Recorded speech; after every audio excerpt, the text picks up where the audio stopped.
Hello, ladies and gentlemen. My name is Salim Janji, and I will be presenting our contribution, which is considering drone base stations, transmission power control, and localization. I'm a doctoral student at Poznan University of Technology, and this work was done in collaboration with Professor Adrian Kliks. In the presentation, I will first show you the considered scenario where we have users to be served by drone base stations, and then I will explain the problem formulation beginning with the decision variables and then listing the assumptions and performance metrics that we used. After that, I will describe our solution, which is based on dividing the problem into two subproblems. The first one is related to clustering, and therefore it determines the locations of the stations, and the second one determines the transmission power of each drone base station. After that, I will describe the different simulation scenarios that we considered and show the results for each one of them. And finally, I will conclude and briefly describe how we are extending this work. So in the scenario, we assume that there are users with known locations that are served by a number of drone base stations. These drone base stations are connected through satellite links to the core network to provide backhaul communication, and they can change their location and transmission power at each time instance. In the formulation, there are two decision variables. The first one is the transmission power of each station, which can be varied up to a maximum value of Pmax and down to a value of 0. The other variable is location. We assume that the height is always fixed at 70 meters. However, we can vary the 2D location according to our needs. As for the assumptions and performance metrics, firstly, we consider the signal to interference plus noise ratio, and we assume that there is an SINR required threshold that should be achieved by at least a specific number of users. We also calculate the energy efficiency, which is defined as the total throughput divided by the total transmission power. And finally, we assume that there is a capacity constraint which specifies that each base station can serve a maximum number of users, defined by Umax. And this capacity constraint can happen due to limited backhaul throughput or limited radio access bandwidth.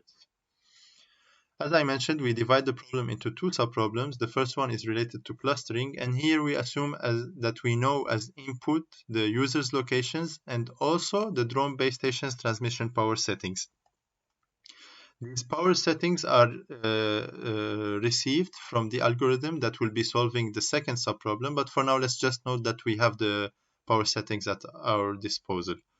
As an output, the algorithm results in the drone base station's locations, and using these locations, we can obtain the received power and measure the received SINR by each user and so on.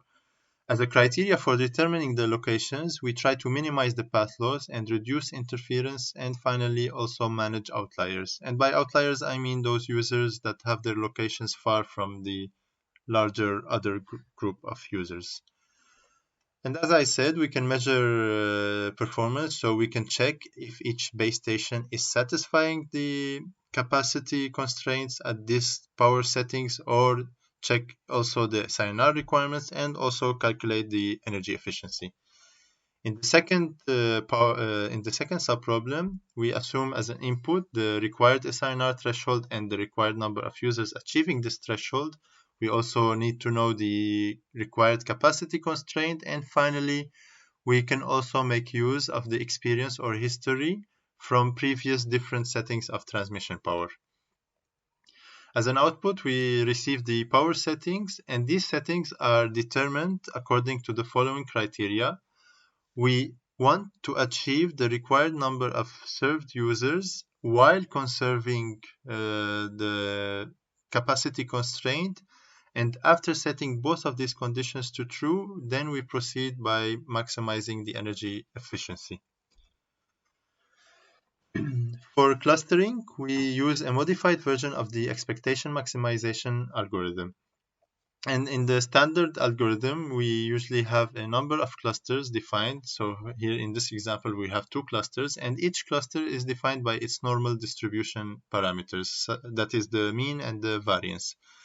And the algorithm runs iteratively, and at each iteration, we first find the for each sample point or user location, the probability of that point, the probability that that point belongs to any of the available clusters.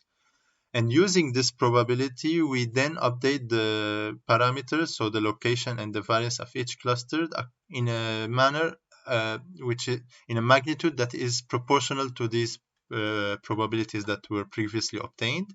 And these probabilities are usually calculated using a similar equation as here, so based on the normal distribution and each cluster parameters and the location of the user. However, in our modified version, first we consider the transmission power of each base station instead of the variance. And also, instead of calculating those probabilities as I mentioned earlier, we find a new set of probabilities that are proportional to the received SINR by each user from each cluster. And to find these new probability values, first we define the SINR vector for each user, which contains the received SINR from each cluster. So in this case, we will have two SINR values for xn. And we pass this vector into the softmax activation function, which will result in two values that are proportional to the received SINR. And then using these two values, we will obtain the probability after normalizing them for each one of them, for each drone base station. And this probability will be, as I said, proportional to the received SINR. This means that in the next step, which is the maximization step at each iteration, this user will attract the drone base station by contributing to its mean update. It will attract it in a magnitude proportional to the SINR, so proportional to how likely this drone base station will be the one that will serve this user. We also define an SINR threshold for each user, and it is defined as follows. We take the maximum received SINR from all the sets from all drone base stations, and we define a margin of STH. And so any drone base station that is providing an SINR below this SINR threshold will be discarded from this vector that I previously showed you, and therefore the user will not contribute at all to that drone base station location. I want to show you how setting different values for S threshold will result in different results. So for example, if we set it to 0, which means that only the drone base station that is providing the highest SINR will have its location updated according to the location of the user. This will result in this behavior where we have one cluster placed at an outlier's location. So this is clearly a suboptimal solution, especially because, for example, this cluster capacity can be violated, and this other cluster is heavily underloaded. However, on the other hand, when we set this STH to a large value, we can see for the same scenario that the clusters are very close to each other and they are overlapping, and this means that there is increased interference, and this is also undesirable, and therefore we have to set this value in an intermediate value between 0 and large numbers. And when we do that, we can see this optimal behavior where the clusters are neither placed at outlier locations nor they are overlapping. So for the other sub-problem of determining the transmission power, we formulate it as a game tree. And in this tree, the root node is defined as the node which sets maximum power for all base stations. So in this example here, we also have two drone base stations, and we see that at the root node, maximum power of 500 milliwatts is set for both stations.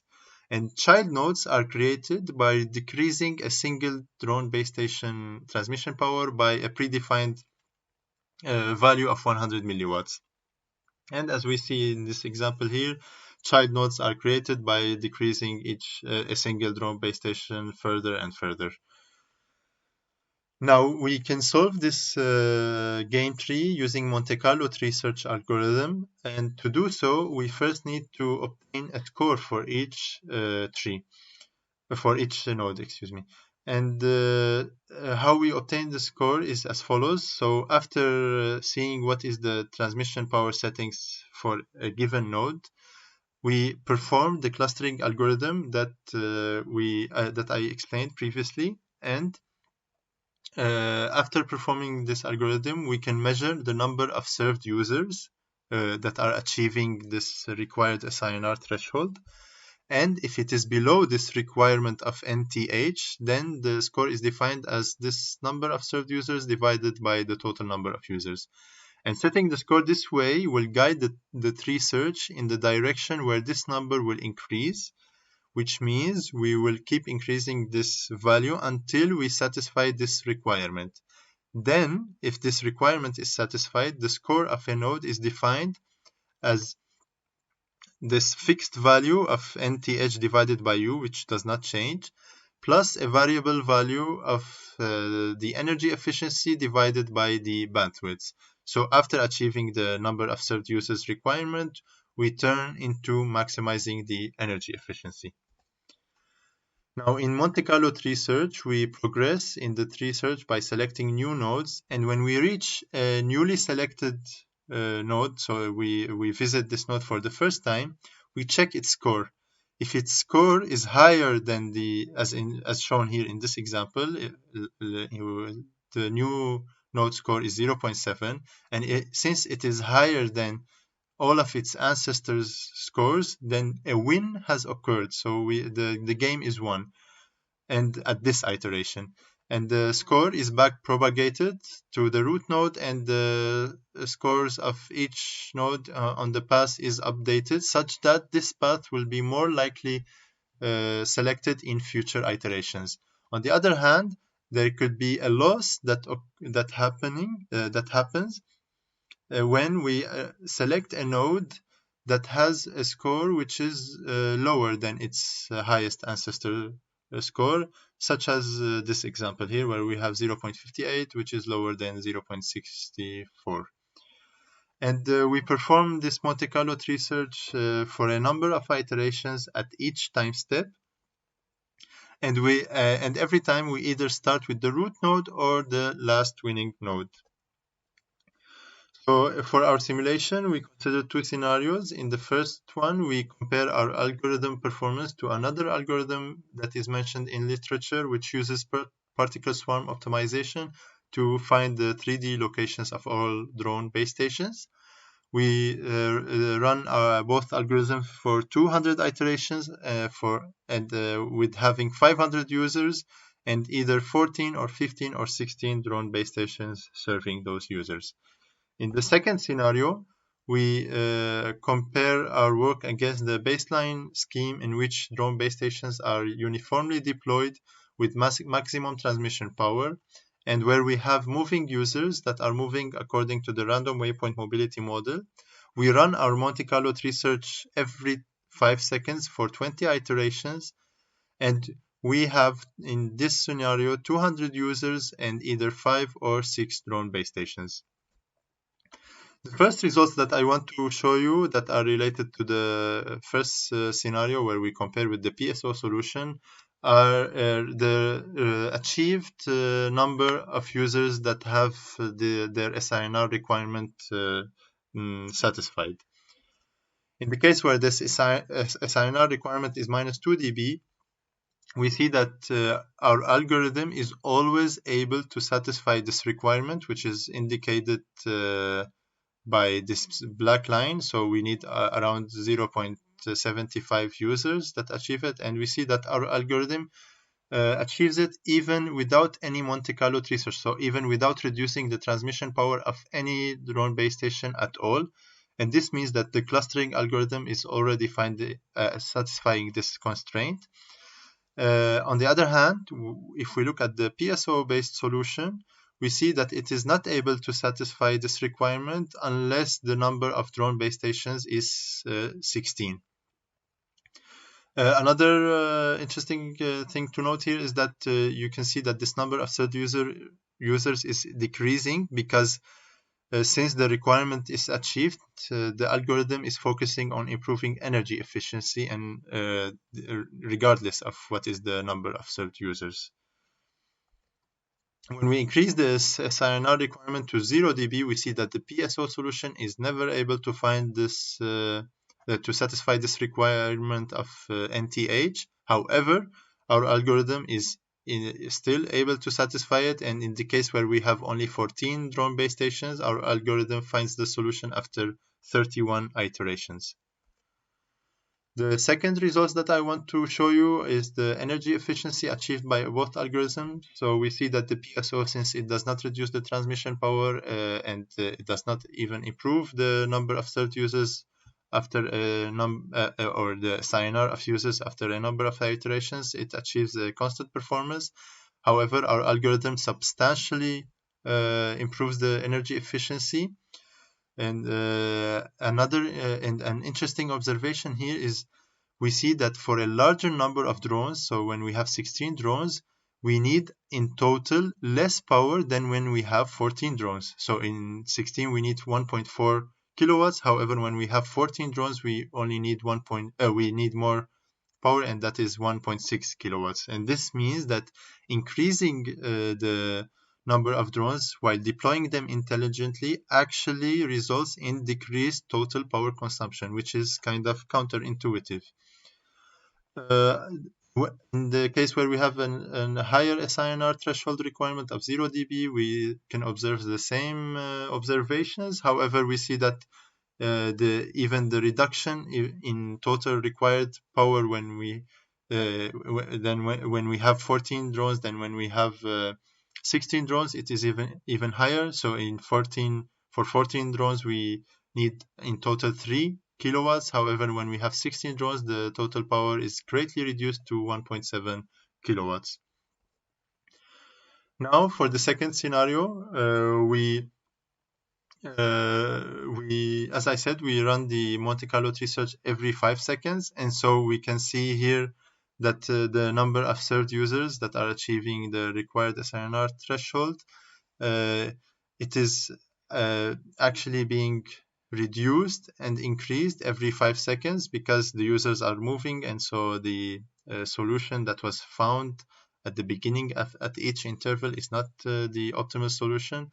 Even so, we find that our algorithm is always able to find the solution when we have 6 drone base stations, and when we have 5, we are always finding the solution at the beginning of the interval, at the beginning of each interval. However, with the, let's say, not intelligent deployment of drones, we see that it is we see that it is not this requirement is not satisfied. Finally, there is also the energy efficiency results when comparing the random deployment versus the Monte Carlo tree search algorithm, and we can observe the same substantial improvement in energy efficiency, and also that this improvement is greatly increased by increasing the number of drone base stations. So we have presented these new algorithms to solve the problem of drone base stations deployment and transmission power control, and we showed the advantages in controlling the transmission power using this Monte Carlo tree search algorithm and combining it with the clustering algorithm for localizing drone base stations. We were also able to perceive these insights into the performance in terms of energy efficiency, power consumption, and received SINR.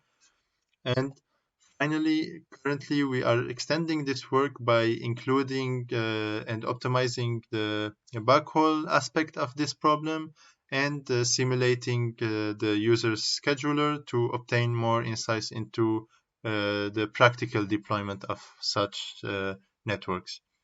So thank you for listening, and I welcome any questions.